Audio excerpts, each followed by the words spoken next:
your community house, and I'm thrilled to welcome you all here, those of you who are in the room and everyone joining us online.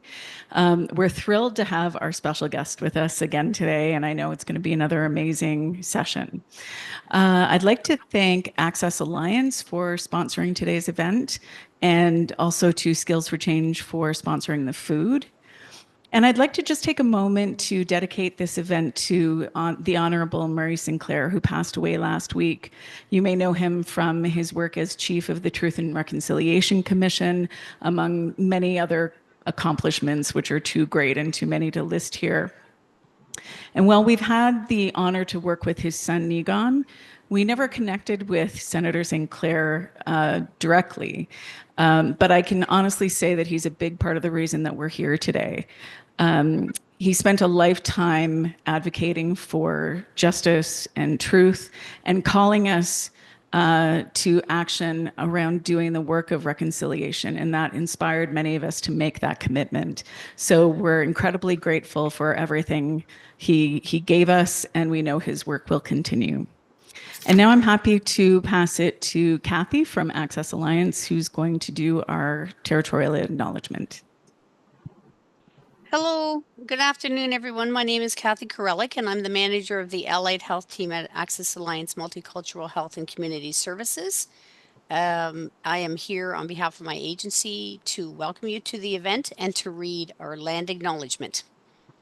At Access Alliance, we confirm that as individuals and community groups, we continue to benefit from living in Takaranto, known as Toronto, today on lands that belong to many Indigenous nations, including the Huron-Wendat, Anishnaabe, Haudenosaunee, and the Mississaugas of the Credit.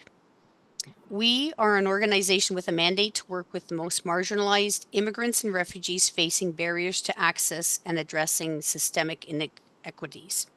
As individuals and as members of communities who have come here as settlers, immigrants, newcomers in this generation or generations past, as well as those of us who came here forcibly, particularly as part of the transatlantic slave trade, we recognize the ongoing impacts of colonialism on Indigenous, Métis, and Inuit peoples. This includes understanding the impact that the forced removal from their land, the genocide perpetrated against them, and the enforcement of residential schools have on Indigenous peoples, their culture, and communities. We honor and respect the resilience and resistance of Indigenous peoples and nations across Turtle Island. We are all treaty partners and as such are responsible and accountable for peacefully sharing and caring for the Great Lakes region. We commit to addressing and opposing any and all colonial violence and strive to practice solidarity with Indigenous peoples by listening, learning, building relationships, and taking action. At Access Alliance, we provide programs and services, as mentioned, for newcomers, immigrants, and refugees, including 2S LGBTQ plus folks through our Among Friends programs. And as part of our work with newcomers, we know that it's important to provide education and knowledge about Indigenous peoples in Canada. That's why this event is so important today. On a personal note, I feel this workshop is very important as I have a close friend from an Innu community in Labrador with a two-spirited child. They came for a visit to Toronto and were pleased to see the services and supports and community available in Toronto. So again, I want to welcome you to the workshop. Thanks.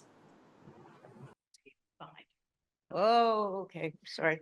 There's a mark. We're getting up there in the world. Good morning, everybody. Thank you for coming in person and online. So the question is, what is two-spirited anyways?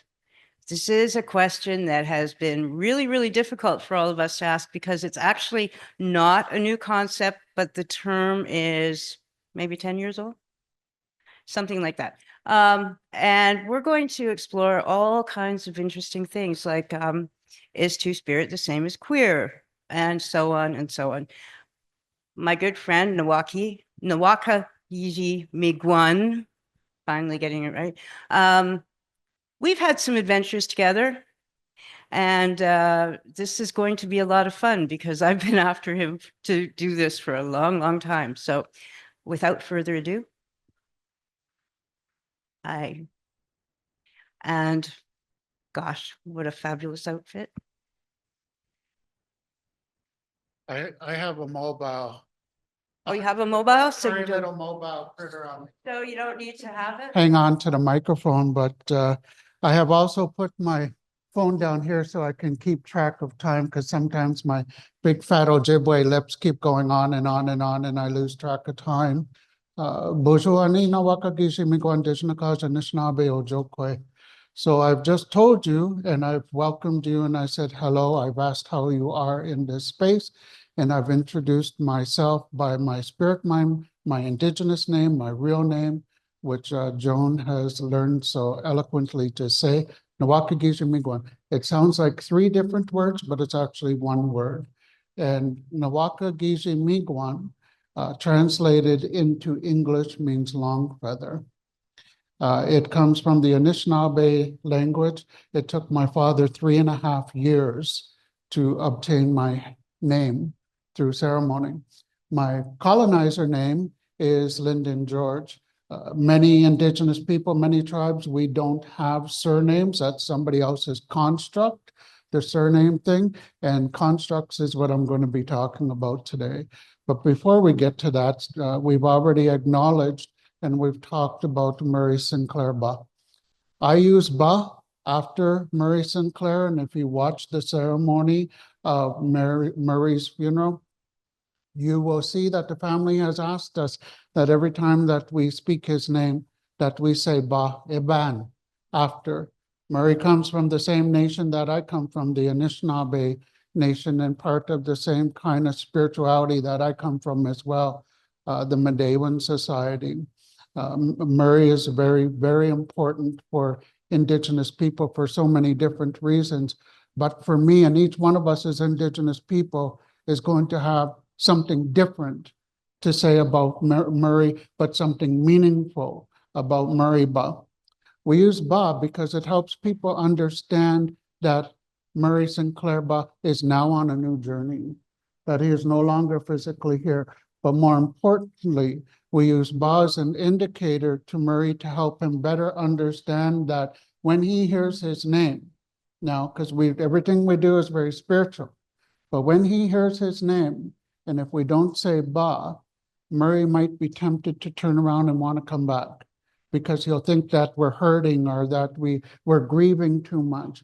But when we say Ba, we let him know basically that it's okay, you can move on. You have to continue to do the work that you have started here in the physical world. You're now going to do it into the spiritual world. So it's an indicator for us to be mindful of the fact that he's now somewhere else, that he is one of those ancestors now. One of those ancestors that I prayed to this morning when I made the sumac tea that I brought for us today. I put down my tobacco and I pray to all my ancestors. I don't pray to a creator. I don't pray to a God. I don't pray to virgins. I don't pray to Jesus. I pray to all my relatives who have started that new journey. And I asked them for direction. And that's what I did when I made that tea. Murray is one of those ancestors now. In the construct that I'm talking about today is about two-spirit, Indigenous queer, Indigenous and queer folks. And it's a construct that's very unique. There's no other culture in this big old crazy sphere that we call world that has a construct like we do that engages two-spirit, Indigenous queer into the circle. And so I'm going to explore some of those things today, and we're going to walk that journey together. I am a first-generation residential school survivor. My mother is a survivor. That's important when we talk about Murray Sinclair Ba, because Murray is the individual who brought my mother's voice forward. Those calls to actions from the Truth and Reconciliation Commission, those are the conversations that Indigenous people we've been having around our fires, we've been having around our tables for many, many years, but nobody wanted to believe us, nobody wanted to listen to us, nobody wanted to hear our truth. Until Canada appointed a team, an Indigenous team, the Truth and Reconciliation Commission, that traveled across Canada and gathered all those stories and brought them forth. Murray delivered those conversations. Murray, but he helped bring our voices to the table. He brought my mother's voice to the table. He brought then my intergenerational voice to the table so that people could hear our stories and understand that our truth needs to be heard. And then he did something even more miraculous, is that he concreted it into our history here so that it can never be disputed, that our stories are part of the truth. And for all of those reasons and many, many, many more, Murray Sinclair Bah needs to be honored. He needs to be recognized as a true warrior here for Indigenous people, but also a true warrior for all peoples who call Canada their home, because now you're learning a part about our shared history, that the United States also has the same history. And I was just down in Phoenix over the weekend. They're only just starting to talk about this part of their history. And their government has not acknowledged the harm that they've done. They're just starting that journey now that Murray brought us into many years ago. So before we move forward, I want to acknowledge Murray Bah and his spirit that's gone into the world. And I'm going to sing a song for Murray. When I sing, I'm singing to Murray. And I'm singing to acknowledge all the hard work that he's done. And I'm singing specifically to Murray Bah and telling him, until we meet again.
So I acknowledge Murray, and now he's gone into that big road and he's going to continue to do the work that we do here. And part of what Murray, all the work that Murray has done is talking about all the work that each one of us need to do. And if it hadn't been for Murray Sinclair Bob bringing forward all of our truths and all of our stories, I would not be here today. I would not be afforded this space to be able to come to you and talk about something that Canadians and non-Indigenous people have made so controversial, and that's the construct of gender and gender identity. Because the construct of gender and gender identity for Indigenous people and our journey is much different than other cultures. Our worldview is much different. Murray Sinclair Bah, when he delivered a speech after the horrific slaughter in Orlando, Florida, talked very specifically about Two-Spirit people. And one of the things that he mentioned in the delivery of his speech was he talked about how Indigenous people, Anishnaabe people, the original caretakers to this land, the original peoples to Turtle Island, have always acknowledged the power, the spiritual power that Two-Spirit people bring to the table. And that when Two-Spirit people do our ceremonies, are conducting our ceremonies, or even presence during ceremony, it has always been believed that those ceremonies are much more spiritually stronger. That we have this balance between the masculine and feminine. Joan, can I ask you to hang on to this for a second, please? Thank you. So, Nijikamana is one of the terms that is used to help describe Two-Spirit. It's an Anishnaabe word. The term Two-Spirit isn't an ancient word. There's a history that comes with Two-Spirit. So under the umbrella Indigenous, we have all the different nations that are represented by Indigenous. Under the umbrella First Nation, there are all the different First Nations that are represented under that term. The same with queer. In the larger queer family, there are many different terms that help identify individuals, or terms that individuals use that help identify them. Two-Spirit's history goes back to the mid-80s to the early 90s. And what had happened at that point in time is all of our non-Indigenous queer relatives were asking Indigenous people, we need you to give us a name that we can use as we move forward in this, building this acronym. And when Two-Spirit people gathered, there's controversy about whether it started in Minneapolis in the United States or whether it started in Winnipeg, Manitoba. So Canadians and Americans are going to argue about who started this term. However, it is my belief that Indigenous queer folks, Two-Spirit people living in Canada were at a gathering in Winnipeg, and when we were asked to identify, we could not do that.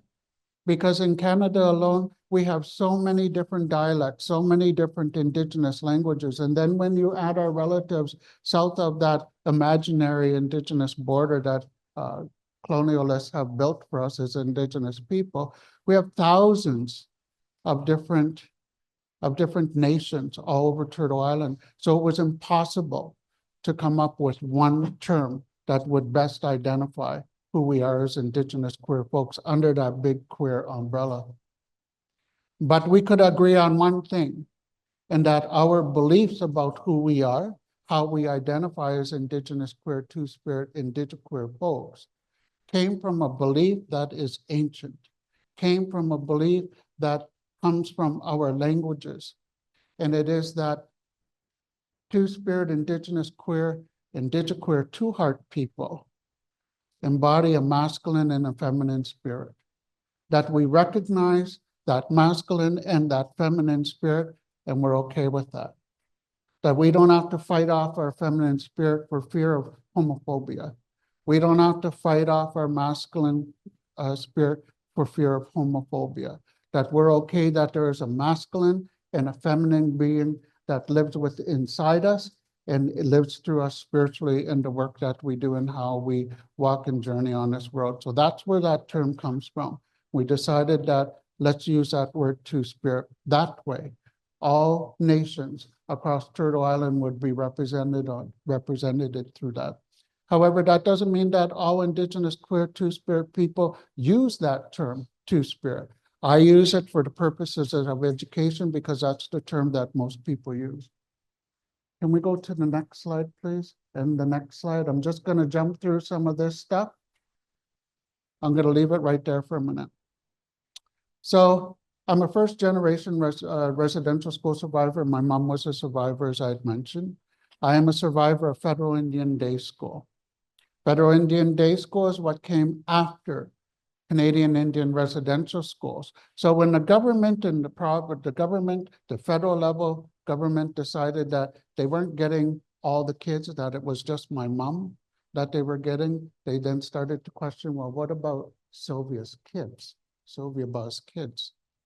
We need to get them too, and we need to assimilate them. So they created this new school system called Federal Indian Day School. So me and all my siblings, including my dad never did go to residential school. because my paternal grandparents hid them under the floorboards or sent them into the bush. Every time I think about that, hiding your kids underneath the floorboards, what does that remind you of? It's not different. It's no different here in Canada. What our did, and these were children, these were babies, these weren't adults, these were babies. So every time I hear about that, I think of similar things that have happened around the world for other groups, other cultural groups. But so my dad was forced to go to Federal Indian Day School. Those schools were located in our communities. So my dad and every one of my 10 siblings, we were all forced to go to Federal Indian Day Schools, where very much the same kind of atrocities happened, the same kind of harm happened to us in Federal Indian Day School that happened at Canadian residential schools. However, we got to go home at night and spend time with our families. I am family member to Lyndon George. I came here at the first time I came here to talk about the Upper Wash crisis and my relationship with Dudley Ba and the harm that was done from the federal government taking the land, the murder of my brother Dudley Ba, and so on. And I am auntie uncle to 88 nieces and nephews. That's nieces and nephews, great nieces and nephews, and great nieces and nephews.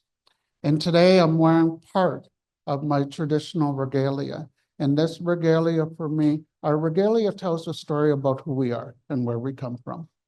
So by nature of the colors, people can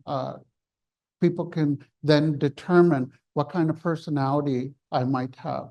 By nature of the ribbons, they might be able to tell part of my personality, or they might be able to tell what my spiritual colors are, my family colors are, my community colors are, my nation colors. But more importantly, this regalia talks about my two-spiritedness. The term that I use, I introduced myself to you, was Ojokwe, Anishnaabe Ojokwe. Ojokwe is just one of the many terms that we have in the Anishnaabe language, our languages, which are ancient languages, that helps describe my gender and gender identity. And through that term, Ojokwe, which translates roughly to wise woman, it also talks about my roles and responsibilities. I'm going to talk about those quickly in a few minutes because those are part of what make us unique and make us different than other relatives underneath that queer umbrella. And so this regalia is where the masculine meets the feminine. So the top part, the shirt, is what traditionally male gendered or cisgendered male within Indigenous communities would wear the ribbon shirt. The bottom part is the ribbon skirt. And that's where the female gender would wear this in their regalia. My regalia needs to reflect both the masculine and feminine. And I'm going to talk about why it's built this particular way. My skirt, if you hadn't noticed, it's unlike other ribbon skirts because it has a train. And there's a very specific reason for that. At the end of this short presentation, you'll see a picture with this regalia on.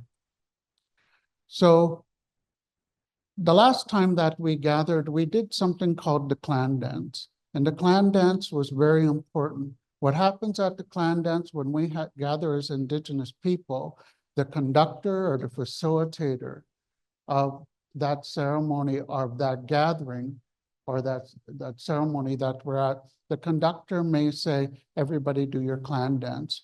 So there'll be a big drum or some hand drummers, and they'll be playing a song, and everybody will get up and they'll do their clan dance. But I understand we have people on video here, so we're not going to do the clan dance, but I'm going to explain it to you. So while we're out there dancing, doing our clan dance, everybody's doing something specifically.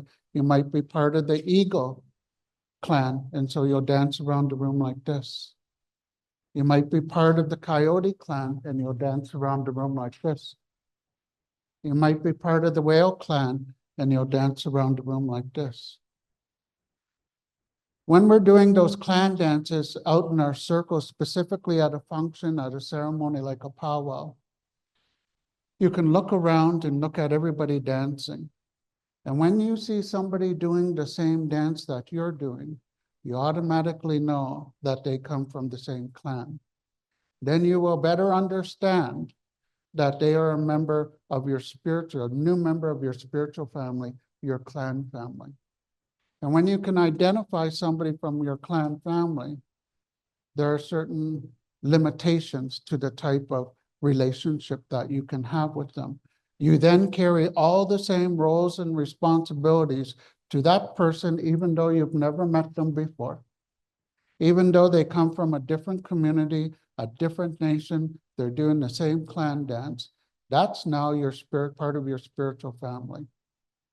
And so that means that you are limited and you in a relationship, so you cannot have and embark on either an intimate or romantic or sexual relationship with them. For many communities, that's our belief system. And so our families are huge as a result of the clan system. The clan system as well is part of our traditional governance system. I much prefer our traditional governance system over this colonial structure governance system, because in our governance system, everybody has a voice and everybody's voice is heard. Right? We can start with our chiefs, our hereditary chiefs, then we have our clan mothers, then we might, in some of our communities, we'd have family estates, so family heads, somebody who comes and brings the family's voices to the clan mothers, who will then take it to the hereditary chiefs or the chiefs. And the system that we have now is very much the same as a municipality or a province or a federal, on a federal level, where you have to vote now for a chief and council. That eliminates all kinds of voices in our community. That means that not necessarily when you take away the heads of family, you take away the clan mothers, then that doesn't mean that every voice from every clan is going to be heard. But what's more beautiful about our governance system is under those clan systems, everybody has roles and responsibilities. So let's say, for instance, that you're a member of the Deer clan. Your responsibility is to make sure that everybody has access to health care. If you're a member of the Buffalo clan, it might be that your responsibility is to make sure that everybody has housing, everybody has a roof over their heads. Under our governance system, nobody is homeless. We would not see encampments. We would not see thousands of people having to sleep in cold winter months out, trying to find some place where the city officials aren't going to drag them out and put them in further into a bush somewhere away from all their supports. So, and our traditional governance systems are older than the Jesus. They're older than the pyramids. Our governance systems have been around for thousands and thousands and thousands of years, as have our clan systems. But our clan systems are something as a result of settlers coming into this territory, into our territories, of new government systems, of new legal principles and applications of somebody else's constructs. All of those things that make us uniquely Indigenous were outlawed at one point, that we could not do those things. As Murray Sinclair said, that Canadian Indian residential schools for the survivors took away their sense of who they are, where they belong and where they're going. That's extremely important. When we grow up in our communities with our family, they're teaching us those things. You remove kids from their community and their families, there's nobody to teach those things any longer. So you lose a sense of who you are, where you come from and where you're going.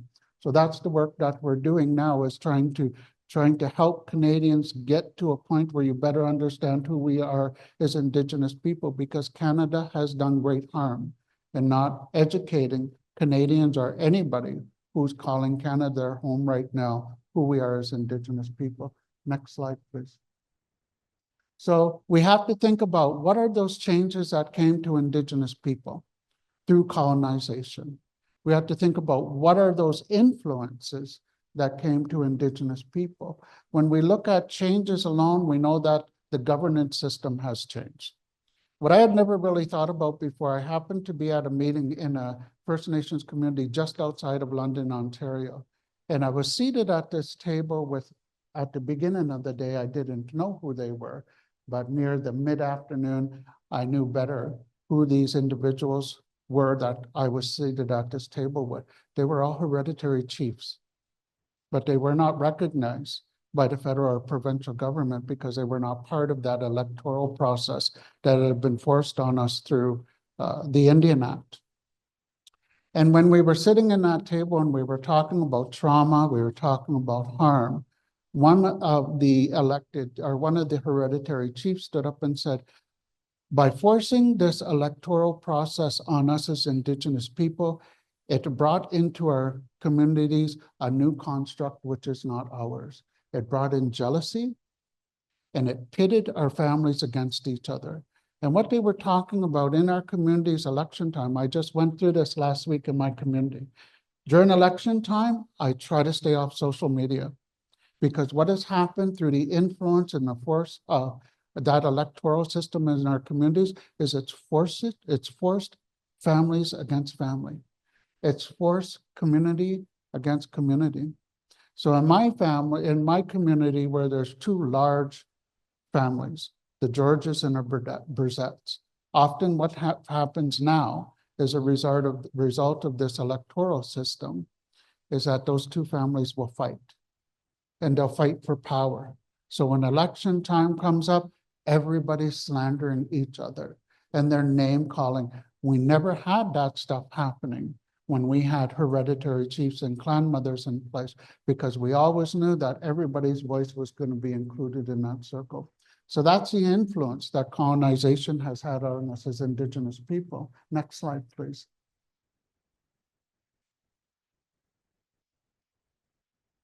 But we have to remember and we have to know where is all this influence coming from. And so when I talk to my own people, when I talk to Indigenous people and non-Indigenous people, what is always remarkable for me is how many people don't know their own colonial history. They don't know the influence. Many people don't even know who this woman is. Do we know who this woman is? Who is it? This is Liz 1. So Liz 1 was in power. We have to be mindful about what was going on in Liz's world, because this is a time when all the explorers started to come over here. What do we know about Liz? We know that Liz was a woman who was born with a place of power, that her voice was heard, that she could make rules and she could make decisions, but that's not how all women were treated. This is a time period where women had no voice, women had no power. This is also a time period of, next slide, please. Do we know who this guy is?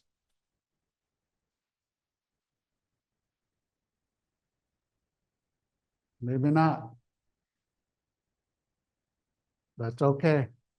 So this is also the time era of this guy. Do we know who this guy is? This is Shakespeare. Everybody's listened to the beautiful words that Shakespeare has brought to us. But what's happening at this point in time of colonial history? This is a time period where still women had no voice and women had no power. This is a time period where women could not be on stage.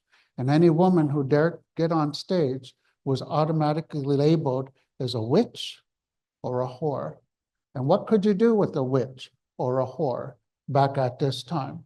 Well, you could drag them into the middle of the village, tie them up and bind them up to a pole and burn them if you wanted to, because that's how they treated witches and whores, which were quite often if a woman who raised her voice or tried to speak in an elevated voice tone to a man, boom, she's a witch, boom, she's a whore. Or you could drag her into the middle of the village and tie her up and leave her on the ground, and beside her were these big rocks. And everybody who came by, the sentinels, the guards standing by, would say, pick up a rock and stone the witch, stone the whore. That's how they treated their women. It's also a time period of boy actors. So little boys whose voices had not yet changed. They still needed women represented on the stage, but women could not be on the stage. So they had boy actors, and they dressed those boy actors up as women. What does that sound like to you? Sounds like drag to me. and it was completely acceptable. Fast forward to 2023, 2024, and we're seeing a rising number of hate towards drag queens, our queer relatives who are out there doing the good political work for queer people. Drag queens historically have been like our politicians. They're like Indigenous people. They're like Indigenous women. When they walk out their doors every day, they know there's a target on their back. But you continue to do that work because it's important work. So this is that time period. So at this time, next slide, please. This is also a time period across the Big Creek where there's this massive war going on, a spiritual war between the Protestants and the Catholics, and they're fighting and they're killing for land and resources. And when that land and resources are done, in Spain, the Spaniards say, okay, well, there's nothing left here. Let's hop on our big boat, get across a big creek, and we'll go find some new land. Boom. They land at the southernmost part of North America. And they get out their boat, they come on a land, and they see that there's already people here. Their quest was come out to find new land for their church and for their leadership. So when they discovered that there were people already here, two-leggeds here, they got back on their ship, went across a big creek, went to their leadership in their church, and they said, hey, we found you some new land. I'm just paraphrasing this. This is not exactly how the conversation went. Hey, we found you some new land, but there's some people living over there. And we were shocked to see that women had a voice, and women were telling men what to do over there. But there were also men who were just like women and women who were just like men. These people are messed up, they're animals, and we need to go back over there. We need to teach them about the Holy Trinity. We need to teach them about the virgins. We need to teach them that they're pagans and savages, and they'll never survive without our religious beliefs. So the church and the state say, okay, hop on the big boats, take the army with you, take the mad dogs with you, get back over there and fix those people up and get us that land. So that's exactly what Spanish explorer Balboa did. Came back over to Turtle Island, came in, infiltrated into our communities, started with the men and buying the men off with trinkets, with muskets, with food, with blankets, with whatever they could. And they told the men that you don't ever let the women tell you what to do. Women should have no voice. You need to be more powerful. You need to hurt your women. And no man should ever be dressed like a woman, and no woman should ever be dressed like a man, and you need to hurt them too. I've been working with Sisters in Spirit to help force the inquiry into murdered and missing Indigenous women, girls, trans-identifying two-spirit people for over 20 years. And we often refer to this as the first account of violence against Indigenous women, girls, two-spirit people. Because this is when cultures collided. This is when constructs we knew were not ever going to work. You can't take something Indigenous and trying to fit it into a non-Indigenous entity. It doesn't work. You can't take Indigenous healing and try to fit it into mainstream health services. It's often not going to work. But what you can do is you can take mainstream stuff and fit it into Indigenous ways of life, Indigenous ways of being. Then you have a better success rate. Next slide, please. So those are largely some of the influences on Indigenous ways of life and Indigenous being. We have to remember when all those explorers, all those newcomers, all those new people were coming into our territory, they brought the, that's the ancestor speaking. Tell me to hurry up because it's 1:45. We have to remember that they brought their constructs. They brought their values, beliefs, morals, and attitudes that most often were very different than ours as Indigenous people. And when they came off their boats, they brought their construct of gender and gender identity, which include how many genders? 2. Male and female. That's all they brought with them. But here on Turtle Island, our ways of life and our ways of being were much different. Next slide, please. In our communities, it has always been believed, first, that term Ojokwe comes from an ancient language, a language that is older than, as I'd mentioned before, older than Jesus, older than pyramids. It's been around thousands and thousands and thousands of years. And in that ancient language, my term that I identify with, Ojokwe, is embedded in that language. My existence as Indigenous Queer, Two-Spirit, Two-Heart is embedded in our ancient languages, and we'd always been included. And as Murray Sinclair Baugh had also mentioned, that when we do ceremony, when we're even present in ceremony, our ceremonies are much stronger. Next slide, please. So what we're seeing happening here on Turtle Island now is we're seeing that Two-Spirit, Indigenous Queer, Indigiqueer, Two Hearts are now, we're reclaiming our spaces.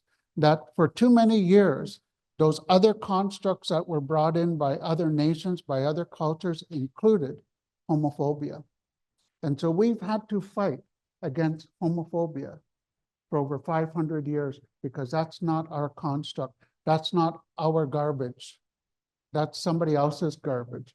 In every Indigenous community right across Turtle Island, there is a very common belief that we carry with us, and that is nobody gets left behind. Everybody is part of that circle. And without the Two-Spirit perspective, without the Two-Spirit Indigenous Queer voice in that circle, our circle is going to be missing a great big piece of that pie. That our communities, it's believed that our communities would never heal until everybody's back in that circle. So right across Turtle Island, we've seen the last 20 to 25 years a reclamation of Two-Spirit, Indigenous Queer, Two-Heart people taking back our spaces within our communities and reminding people that we're still here. Murray Sinclair Baugh delivered those voices, those truths for Indigenous people through the Truth and Reconciliation Commission. Unfortunately, throughout that whole conversation of the calls to action, Two-Spirit, Indigenous Queer, Two-Heart people are only mentioned once on half a page in that big document. And so what we had done as Two-Spirit people, Indigenous Queer, Two-Heart people across Canada is we met online and we started to talk about the dangers of not being recognized in this massive document that we knew was going to have a profound effect on everybody living in Canada, who calls Canada home, or who are moving here. So what we did is we constructed the 95th call to action that I delivered personally to Murray Sinclair Baugh when he came out to the Mississauga of New Credit community. And I reminded him that we're still part of a tradition, Two-Spirit, Indigenous Queer. I didn't have to remind him personally because he already knew that. He's already identified that he has Two-Spirit relatives in his family. But there are Indigenous leaders who, if we're not specifically mentioned in this document, then that ugly influence of homophobia would be too easy to once again forget who we are. So we developed that 95th call to action and we delivered to him. Being at the table for Sisters in Spirit and having all this knowledge about how we would be silenced again, we forced in Hamilton that they recognize Two-Spirit people. So that Murdered and Missing Indigenous Women and Girls acronym then became Murdered and Missing Indigenous Women, Girls, Trans-identifying Two-Spirit people. And where the calls to action may have failed to mention specifically Indigenous Queer, Indigiqueer, Two-Spirit, Two-Heart people, the Murdered and Missing Indigenous Women, Girls, Trans-identifying Two-Spirit inquiry report picked up that slack and were mentioned throughout that entire document. So we do say and we do ask that when you use that acronym and when you speak that acronym, murdered and missing Indigenous women, girls, trans-identifying two-spirit people, do not shorten it. Do not say murdered and missing Indigenous women and girls, because then you're contributing to the ongoing silence of two-spirit people. So it's important that we include two-spirit in that acronym. So when we talk about reclaiming our spaces, that means picking up our bundles. So I brought in a small part of my bundle. I knew Joan had told me that there was going to be an honor and a mention of Murray Sinclair Ba. And in our tradition, in the Medewan tradition, the same that Murray Sinclair Ba has, I wanted to clean myself, and that was through that smudge. But I wanted to clean my drum. I wanted to get rid of all that energy that I picked up coming here, because sometimes when you travel down at 401, it can be very frustrating. And I will admit, I'm a bit of a road bully. I drive a truck, and if somebody cuts me off, I'm going to speed up just so I can cut them off. I needed to get rid of that energy because I wanted to be in a really good spiritual place when I come present myself to Murray Sinclair Ba, because that's what I did. I presented myself to Murray Sinclair Ba through song, through speaking, and the way that I dress, and to let him know that I am going to be doing and continuing the work that he set for us to do, because this is all of our journey. This is all of our hard work that we have to do. So when I talk about picking up our bundles, that's part of my bundle that you see. It's much larger. None of those things I have picked up myself. They're things that have been gifted to me. But what you don't see in that bundle are all the oral teachings, right? You're not seeing all the words that we've maintained here that Murray Sinclair Ba has given to us, those gifts that he's given to us. You're not seeing all the teachings that my older siblings or my younger siblings or my many moms and dads have given to me. You're not seeing them, but they're still part of my bundle. And how that reclamation looks is now when we go into our spiritual ceremonies, when we go into things like the sweat lodge, sometimes that people are displaced now because two-spirit has come back into the lodge, and somebody who may have traditionally had held that space of holding the medicines that we would use inside that sweat lodge will be replaced by somebody who's two-spirit, so that we're guaranteed that there's going to be a strong spiritual intervention happening. And so that's what we're talking about. And we also talk about picking up our bundles and reclaiming our space by being very visibly two-spirit. And that's why it was really important for me when I go and do things like dance at our ceremonies, that I am unmistakably queer, that I am unmistakably gay, that years ago, when I was a young kid growing up and going into those ceremonies, it was uncommon for me to see somebody that I could relate to as Indigenous queer. And finally, one year in my community, they were having a powwow, and I saw this gentleman come in who had on a white t-shirt, blue jeans, but he also had a shawl. The fancy shawl dance, primarily at that time in the 70s, was done by women. But this gentleman came in, and he was identified. I knew he was queer. I could tell that he was two-spirit coming into that circle and dancing with that fancy shawl. That meant something to me. That meant finally there's somebody in this circle who's like me. So now when I go out there into those same ceremonies, I know that there's young people out there. There are young relatives who were just like that 5, 6-year-old NaWalka Geeshy Meegwun at that powwow, looking to see, is there somebody like me? And so we're reclaiming those spaces. Do I have the next slide, please?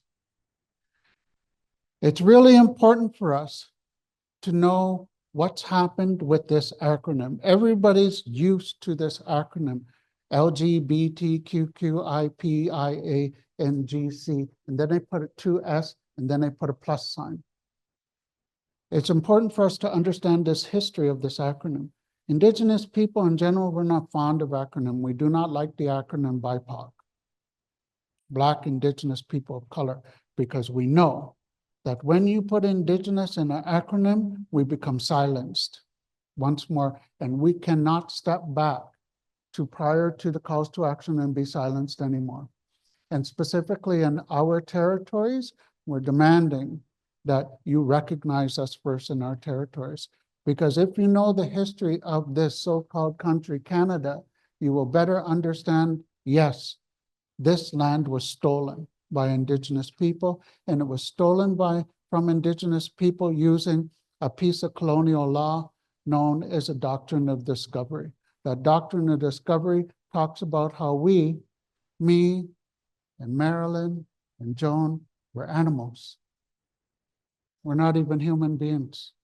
And if we're animals, then animals can't own land. Animals can't own resources. So you can take that and you can create ownership. That's how Canada's built. We did not ever surrender our territories, but that colonial legal system will often say Indigenous people surrendered. That did not happen. It was stolen. So this acronym is so important to understand the history of it. It used to be L&G, lesbian and gay. And then years down the road, bisexuals popped up. And they wanted to be part of that acronym too. But the lesbians and gays, they didn't want anything to do with the bisexuals. We have to understand that part of queer history because it's not been an easy road. I remember when it was L&G, and I remember when our bisexual relatives wanted to be part of that acronym, and many lesbians and gays at that point in time are saying, we want nothing to do with you bisexual people because you're messed up. You can't make your mind up. Whether you want man or woman. That's the kind of conversation and that's the disruption that was happening within our own queer community. And then as time went on, they started to add more and more and more letters to that acronym. And finally, they came upon Two-Spirit. And in the late 80s, early 90s, added us to that acronym. But once those calls to action were delivered, and Two-Spirit people started reclaiming our space, we found our power, we found our truth, we found our voice, and here in Canada and the United States, we asked, please put Two-Spirit first for many different reasons. Next slide, please. Next slide. First and foremost, this is our territory. And when you talk about and include us, you need to include the history of harm that has happened to Indigenous people. Secondly, there is no other relative under that queer umbrella who continues to be dictated to or governed by the world's most racist and discriminatory piece of legislation known as the Indian Act. Thirdly, and really, really importantly, while our queer relatives are looking to build safer space, that's not what we're doing. We're reclaiming our space because we've always been part of that circle. Fourth, when we look at those letters and what they're identified, lesbian and gay, they allude to, and people will make assumptions about the sexual activity that happens. For instance, if I identify as gay, people are automatically going to say, oh, NaWalka Geeshy Meegwun only sleeps with guys. If I identify as lesbian, oh, NaWalka Geeshy Meegwun only sleeps with women. So a lot of those letters in that acronym are specifically connected to some kind of sexual being or sexual activity. That's not who we are as Two-Spirit people. Our existence is about our roles and responsibilities first to ourselves, to our family, to our community, and then to our nation. Fifth, we know that, as I mentioned with BIPOC, when you clump Indigenous people in our acronym, we become silent. Historically, that's what happened to us in Canada, is Indigenous people. You put us in an acronym, we become silenced because suddenly every other group is more important, but Indigenous people are not. And it's easy for Canada to do that because of the harm that's done to Indigenous people, the socialization that has happened, that people believe certain things about Indigenous people. Six, When we look at that acronym and it says Two-Spirit LGBTQQIPNGNC plus, as Indigenous people, as queer people, we know what it feels like to be marginalized. And by having a plus sign represent a group of people is not our business. We should not be engaging in that harm. Imagine if your existence pinned on the existence of being a plus sign, you would feel marginalized too. So we have no business marginalizing other people. That's not our garbage. Have the next sign, please. What we do say is spell it out. What's the difficulty of spelling out? When somebody comes and identifies themselves as an individual with a different gender identity, just put the letter on there rather than a plus sign, because it's always going to be a living document. What I find most interesting, though, that once you better understand Indigenous gender and gender identity, you'd understand that in many of our communities, there's anywhere in our languages, anywhere recognized from 13 to maybe 17 different gender identities in our community. And what I find interesting is if we look at this acronym and we count all of those letters and the gender identity that they represent, they're finally catching up to us. They're finally catching up to our constructing, including everybody into that circle, because our languages talk about our roles and responsibilities. Very much the same. We don't have possessive language like Mr. and Mrs. and Ms. You know, when you go someplace and you have to fill out a form, first, as an Indigenous person, in my name, NaWalka Geeshy Meegwun, one name, not having a surname. Many times with those forms that we're forced to have to fill out, we have to have a surname, particularly if you're online. And you can't if you have one name.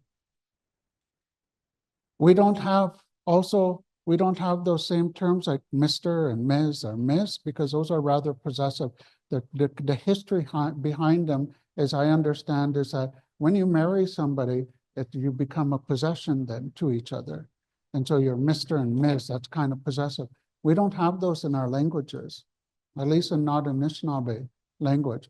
What we have is we have language that tells you the relationship of people. That's what's important, the relationship that we have with people. Next slide, please. So in our languages, if we can go to the next slide too, these are all just a small sample of the different terms that we have in many of our languages to help us better understand gender identity. Next slide, please. Our roles and responsibilities are massive. So we carry the roles and responsibilities of the masculine and the feminine, all the men's and all the women's. But with those roles and responsibilities often come ceremonies too. So each thing that we do. So some of the responsibilities that I have, for instance, I have a responsibility with my ham drum, but I also am a caretaker to a large drum that represents Two-Spirit Indigenous queer people. I'm also caretaker. Flags are a construct from somebody else. They're not our construct. You'll see Indigenous people, many groups use flags now, but we never used them before. Our constructs to help identify who we are as a nation or a group of people are eagle staffs. So I'm a caretaker to the Two-Spirit eagle staff. Those are some of my responsibilities and my roles, and those come with ceremony. When I drove in here today, I totally forgot where I was coming to, and as I pulled in, I was hearing the drum from the Two-Spirit powwow that happens out here. I've been coming to that. This will be their 3rd year. If you have an opportunity to be out here in June to join the Two-Spirit powwow, this is one of the biggest Two-Spirit powwows in North America that happens right here. It's powerful energy. And you're going to see, and you're going to be so welcomed into that space. But some of the roles and responsibilities that we have are the mediators. So we're the ones who bring people together and help solve things. The one that speaks most to me and humbles me the most when I think about it is the name giver. That in our communities and in our nations, people who are family planning would come to the queer folks, come to the Two-Spirit, come to the Two-Heart people and ask by ceremony, Can you please give our child a name? That's such an humbling thing for me, because that means what they're asking you to do, what they're asking me to do, is to give their child a name that's going to carry with them, not only through their physical life, but their spiritual life. So they're connected to that. That's very humbling for me. We were the child caregivers, we were the teachers, we were the language interpreters. We did all of those things in our communities. Next slide, please. All of these things are so important for us in our roles and responsibilities, and we're just starting to educate. So the last thing, can we just go to the next slide? Because I'm just looking at time. So I want to close with talking about why I don't use pronouns, and it's really simple. And why I ask that pronouns are not forced on Indigenous people, because I know that's happening right across Turtle Island, is institutions in a nice, kind gesture of allyship for our larger queer family, is they're asking their staff to identify and take pronouns. Pronouns for me, when we look at them, they come in two languages. What are those languages? English and French. They're not coming in Anishnaabe Ojokwe. They're not coming in Mohawk. They're not coming in Cree. They're not coming in Mi'kmaq. They're not coming in Blackfoot. They're not coming in any Indigenous language. For me, forcing me or trying to force me or other Indigenous people to take on pronouns is just another example of oppression of Indigenous people. We have our own terms, and we should be able to not have to use colonizer terms when we're identifying ourselves. That's why I use the term Anishnaabe Ojokwe, because Ojokwe is more powerful for me. It's more powerful because every time that I say that term, every time that I identify as Ojokwe, it reminds me that my identity and my lineage comes from an ancient society, and that I have just as much right within those circles as everybody else who walks into that circle. And when it's spiritual, that sometimes I might have even more right into those ceremonies by bringing all of the spirits that I bring in with me. When we travel, Indigenous people, everything is spiritual, of course. And we believe that when we travel, we're bringing all of our ancestors with us. So when I got up this morning, and I often do this in the morning when I look in the mirror and I'm putting on my hairspray. I hate having short hair. I got my hair all cut off. It was long. But when it's short, there's so much crap you have to put in your hair. You have to put gel or mousse and hairspray. And my hair's poker straight, so I have to use a brown brush, and then you have to dry it. It's just a pain. Anyway, when I'm standing in front of that mirror, no matter what I'm doing, brushing my teeth, combing my hair, is I visualize my mom and dad. Nabi Pa, Ba, Sylvia Ba. I'm visualizing them. I'm visualizing my brothers and sisters, Roberta Ba, Tyrone Ba, Shirley Ba. All my grandparents, I'm visualizing them standing behind me, because sometimes that's what I need to visualize to be able to walk out that door and do the work that I have to do, and to continue to do the work that's needed so that people will continue to hear Indigenous voices, that you'll continue to hear Indigenous truth, and that you'll start to put together the pieces of the puzzle that connect us here on Turtle Island as we live and share the territories that we're in. So I'd like to say now, Meegwun to each of you for taking this time and spending this time and talking about the differences and constructs.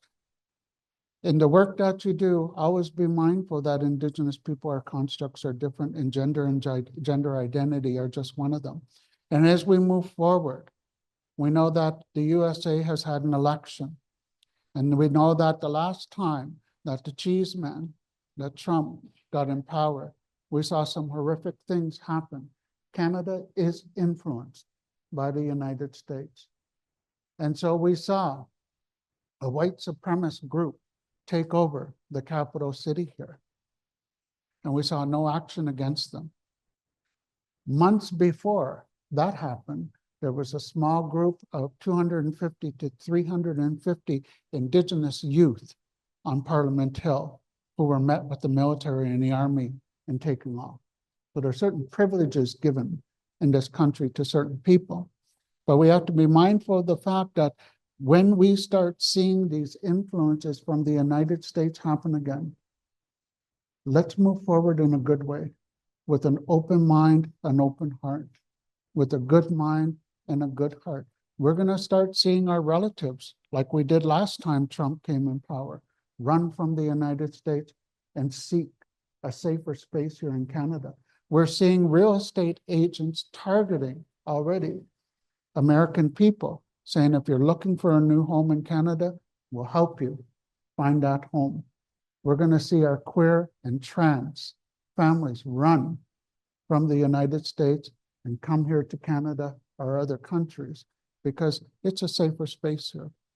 So when we see these hateful groups, like they did that 1 million march that happened last year, and they went to our educational institutions and demanded that schools not teach anything that's even remotely queer, be mindful of the fact that Indigenous people, queer people, were part of that construct. We're part of the circle. We've been here long before anybody else, and we're powerful people. And we have thousands and thousands and thousands of allies behind us. So find your voice, find your place of privilege, and use that to stand up against the homophobes, against the haters who are going to try and again oppress Indigenous identity of gender construct. The last thing that I'm going to talk about is you may have heard me use the term two hearts. So part of our reclamation of Two-Spirit peoples in Southwestern Ontario, a small group of Two-Spirit people talked about what is the passage of right, what is the coming out for Two-Spirit people. We know that there's a strawberry fast that happens for young women when they start their moon time, and we celebrate that. That's a passage of right that happens at time. We know that for young men, that there is often the first hunt that happens, and the community and the nation celebrates that. So it makes sense to us. If we've always been included in these circles, maybe there's a ceremony specifically for Two-Spirit people. We had heard about one called the basket and bow that had happened, and that's a ceremony that happens when the sun goes down. There's a big shrubbed fence that's lit on fire. In the middle of the circle, there's a basket and a bow, and the young people or the people are walk in the eastern door, exit the western door, and they can pick up either the basket and the bow to help community understand this is who I am. So if you pick up that bow, you're helping the community understand I'm masculine. If you pick up that basket, you're helping people understand that I'm feminine. If you're picking them both up, then you're letting them know that I'm Two-Spirit, two-heart. So one of the things we had only ever heard about that ceremony, none of us are over 500 years old who have attended one. So we started the spirit work. We started doing ceremony. We went to our helpers. We went to our traditionalists. We went to our elders, and we said, please help us find out what is Two-Spirit ceremonies. We started that journey. We went into a spiritual lodge, and the first thing that we heard was, you asked the wrong question. Not what is Two-Spirit ceremony, what is Two-Spirit ceremonies? So there's many ceremonies that we carry as Two-Spirit people. And then over a year and a half, 2 years, we go into another very sacred spiritual ceremony where we hear very clearly from our ancestors in the spirit world that we've not, the term Two-Spirit is new to us in this world, the spirit world. That's not how we recognized you. We recognized you as two hearts. You carry the heart, the masculine heart, and you carry the feminine heart. So you're often going to hear me and other Two-Spirit people now reclaiming that as we've heard from our ancestors. And now we know what Two-Spirit ceremony is. Now we know that there is no coming out ceremony, but rather there's a coming in ceremony. And that's a ceremony where first we recognize and acknowledge who we are, that we're groovy with being queer. That's the first step, is accepting that. Then the next step is we present ourselves to our ancestors through ceremony. And then through that, we come out of ceremonies and we present ourselves to our loved ones, our families, and our communities. And then there's a big celebration that happens, welcoming the Two-Spirit back into the community. So Geeshy Meegwun for taking this time. I've really rambled on. I warned you about that. It's almost 20 after 1. Thank you so much. Let's go and sit and have some tea. We'll have an opportunity to talk. And oh,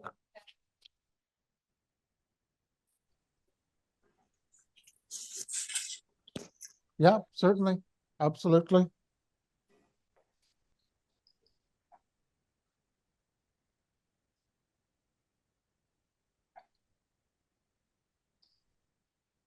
Thank you so much for everybody who's been here, but everybody who's been coming and listened to the different Indigenous voices, listen to us share our truth, because it's extremely important. And none of this would have happened without the tech folks, because I don't know anything techie. Thanks for allowing me to ask question to NaWalka.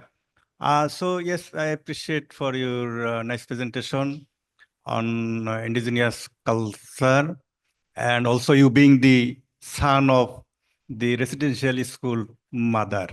You are the son. Okay, so I would like to ask you a question. 2S, you explained nicely. So could you please clarify why 2S in first writing or in the last writing? You understand? 2S, I saw it was first written and also last written. What's the difference? So I'm deaf in one ear. So can somebody? Yes. One at the end, but wants to see the difference. Okay, so I'm aware of the plus sign. So it has 2S plus. So that's just including 2S, Two-Spirit into the acronym. The one at the very end, the plus at the very end, is for everybody else who's not represented by one of those letters. And so Two-Spirit people are saying that get rid of that plus sign and just add the indicator, the letter indicator that helps identify the folks who are part of that acronym. So let's say that you identify as zebra. Rather than being part of the plus sign, we would add a Z on there. Thank you so much for this presentation. It was very informative. I have a question about the missing women trans Two-Spirit. Why they are missed or murdered, and who murdered them, and what the Canadian government, what are the efforts that the Canadian government is doing to save these women Two-Spirit trans? Thank you. You're asking a very big question. So what we have to first remember is, first, there's not enough action that's happening to prevent this happening to Indigenous women. The first thing and the second thing that we have to acknowledge is the history of harm that has been placed on Indigenous people, period, through the acts of genocide, because we can make no mistake that the harm that has happened to Indigenous people here on behalf of Canada have been acts of genocide. So the big plan was that I would never be here today, that my mom would go to residential school and she would just never exist again, that they would get rid of all Indigenous people. We have to always remember that was the blueprint to get rid of Indigenous people. That goes back to that first piece of law called the Doctrine of Discovery that talks about Indigenous people are animals. And if they're animals, we can take the land and we can take the resources. So right from the very beginning, we're already treated as animals. And what do we do with animals?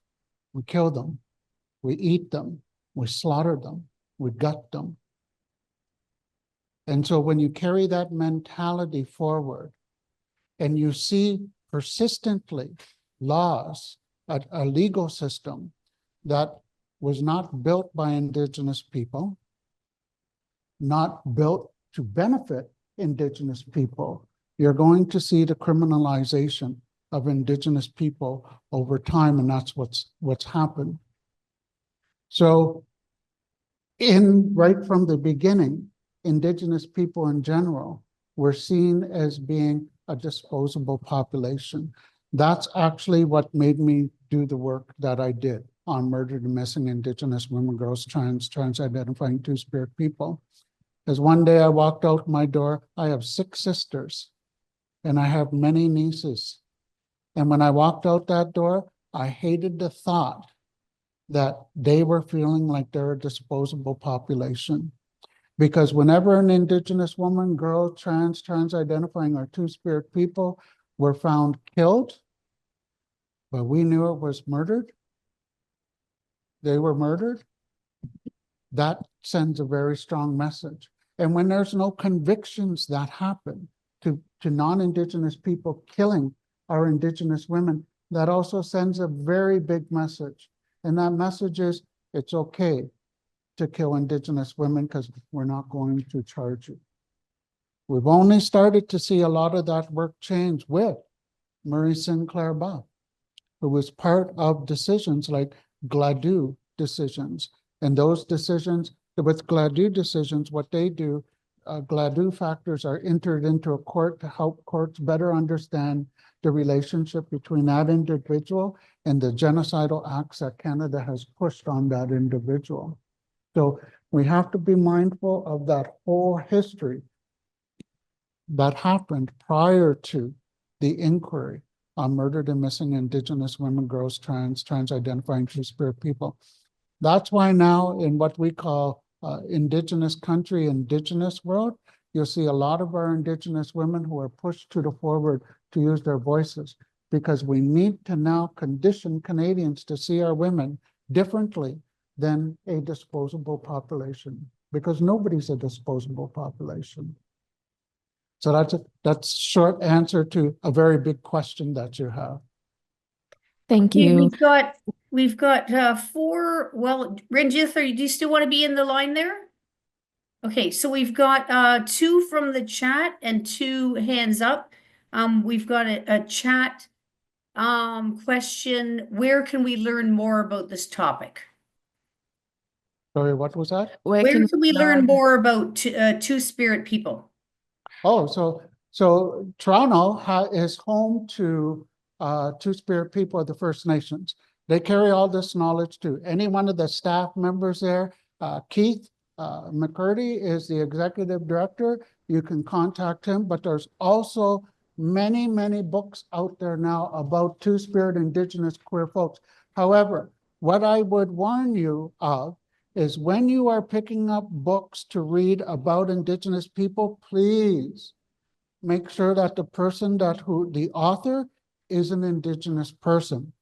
Because if it is not an Indigenous person, then it could just mess your head up. And a really good example of that is many years ago, there was a gentleman who was an author who wrote a book, and he coined a phrase to two-spirit people. So he, as a non-Indigenous person, used the phrase birdash, and that Indigenous people or Indigenous queer two-spirit people were referred to in our communities as birdash. That is incorrect. Birdash was recognized in our community, which is a French term first and foremost, but birdash in Indigenous communities, from my education, my oral history that had been shared with me, birdash was identifying non-Indigenous men who would come into Indigenous communities for the purpose of being sex slaves, not two-spirit people at all. So birdash is connected directly to some kind of sexual activity that our existence is not. Okay, and Pallavi put in the chat, there's a link that Pallavi's put in there for resources. Okay, Vianne, I think you're next. Yes, hi, thank you so much. Chimigwech, for this beautiful and eloquent presentation. My quick question for you would be, as a non-Indigenous person who's a very big ally of our Indigenous communities, someone who's very active myself in the Indigenous community, how can I support the Two-Spirit individuals within the community of the Indigenous people? Like, what else can I do? So another thing that people can do is you can go onto YouTube and you can punch in Harlan Pruden. Harlan Pruden is an Indigenous academic, and Harlan Pruden talks specifically about gender, Indigenous gender and gender identity and gender constructs. That's a really good way to be a better ally, is arm yourself with more information, arm yourself with more education, but also speak up against any kinds of harm. In the calls for justice and the calls for action, they talk specifically about if you live here in Canada, that you find your voice. When you see acts of racism or discrimination happening, specifically against Indigenous people, specifically against Indigenous women or Two-Spirit people, find your voice to be able to let your truth be known, that you will not stand or tolerate that kind of hate or racism right across the board in any situation. Because we are a country made up of so many different nations, we should be doing that anyway.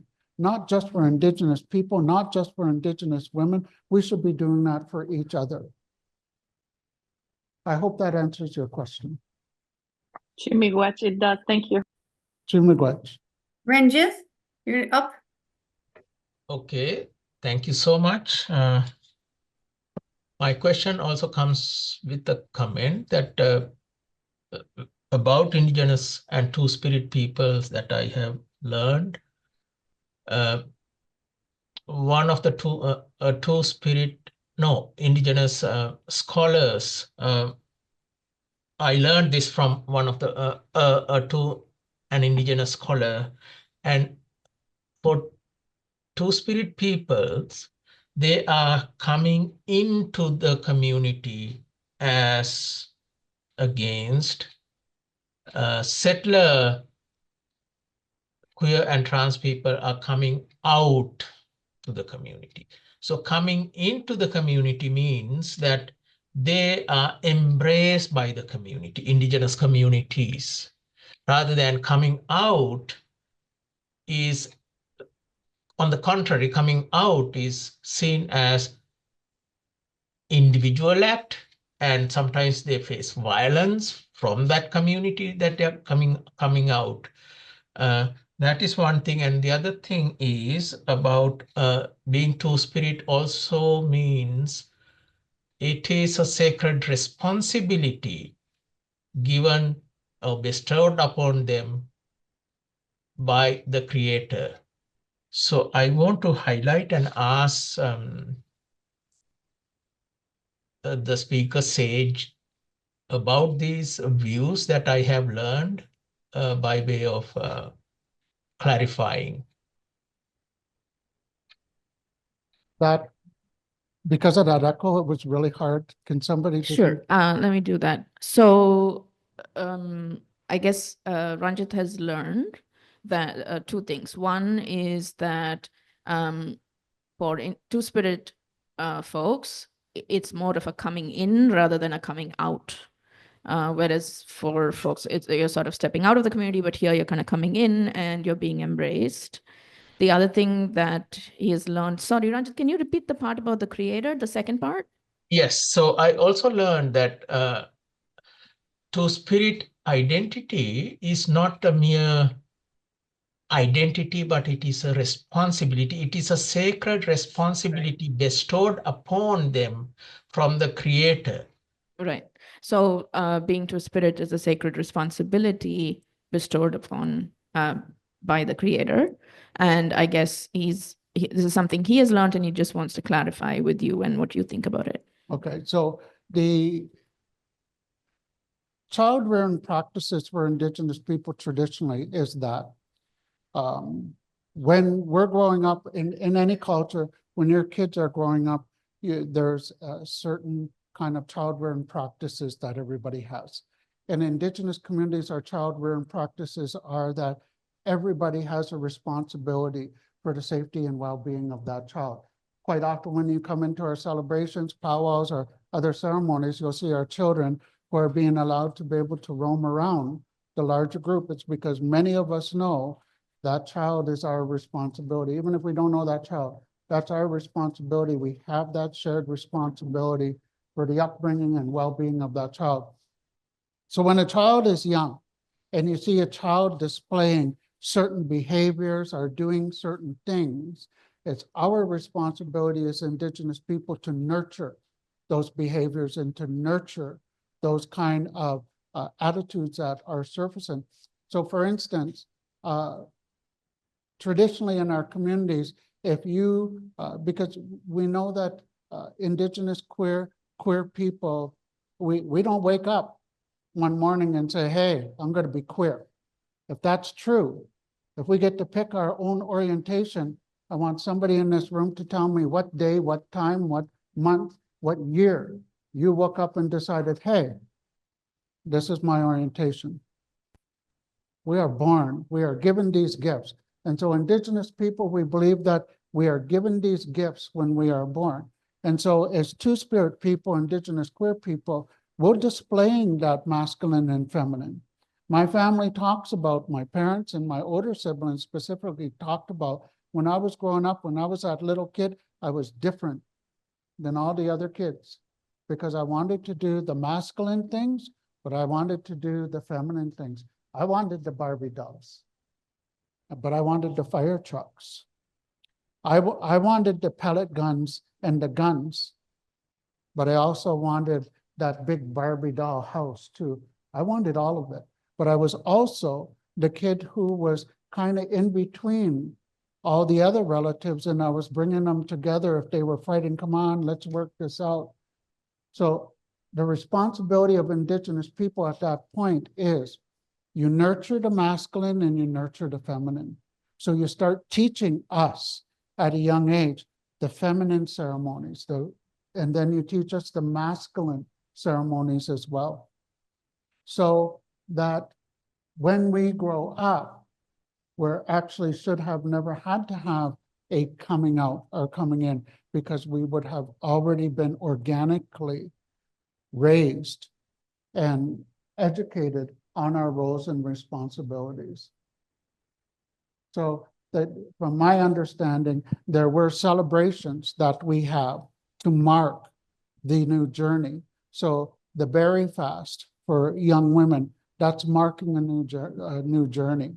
The first hunt for the young boys, that's marking a new journey. So now we're looking at that it's very possible that yes, the berry fast and the first hunt were also accessible for us as Two-Spirit Indigenous queer people, but there was something else. There was something more spiritually engaged as well that would be a part of. And that meant, as I had talked about, that meant with first identifying and being okay with we are Two-Spirit queer. But hopefully that answers your question. Thank you. Thank you. So Kathy, we actually kind of have to stop because we're just running a little over. Terribly sorry to the folks. I know there are a couple of questions in the chat, and maybe you can, send that over to us. We'll see what best we can do with that. But thank you so much, all of everyone, for being here. And now, who is doing the closing? Joan? Joan's going to sing us a song. Why not?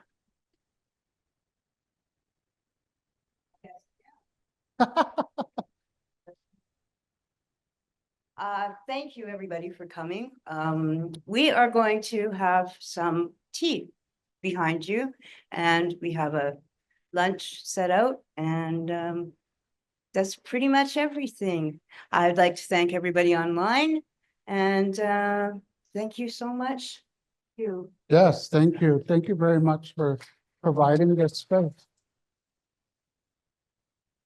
That's it. So let's eat. Thank you, everybody who joined us online today. It was lovely to have you. We will send out the recording of this session next week. And we also have another session coming up in December, which you don't want to miss. So we'll send you information about that as well. But thanks so much for joining us. And have a great day. We're going to have some tea. Maybe you can make some for yourself. All right. Thank you, Caro. Take care. Thank you.